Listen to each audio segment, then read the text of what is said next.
Mark.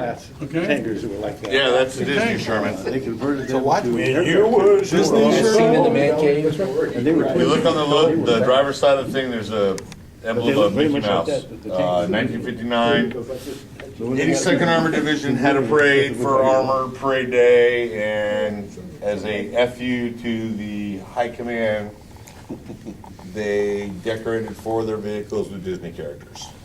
The reason it was FU is because most of the 82nd Armored at the time were what was called Mughals, or non-Israeli volunteers.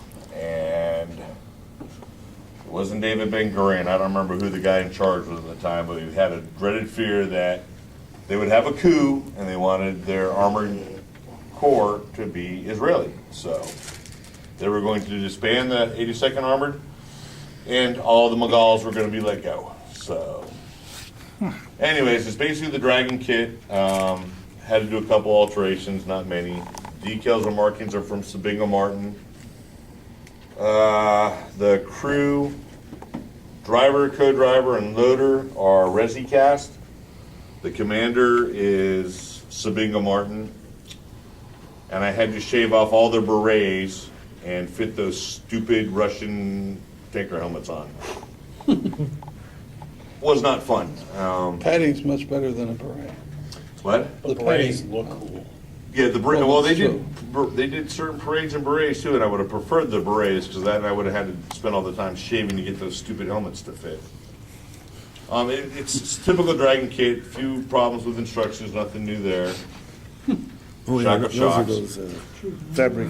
The only thing that's not accurate, and yes, it's not completely finished. I noticed in my review pictures I missed the pins that hold the tow hooks and cables together.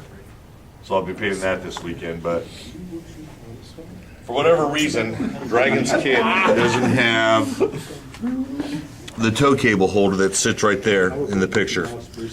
I don't know if it was an add-on later on in the M4's run or not, but that's about the only thing that's wrong with it. And I wasn't going to try and put one on, so.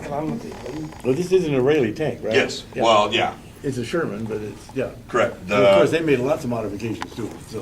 No, actually, no, this is 59. One thing they did was, they got the Shermans themselves from Italy in the scrapyard. None of the guns worked, and they were 105 millimeter howitzer gun tanks.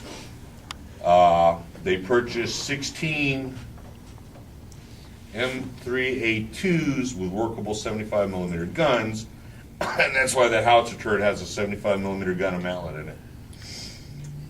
They needed working guns, and they just, neat thing about the Sherman is you can change all the parts almost on all of them, so.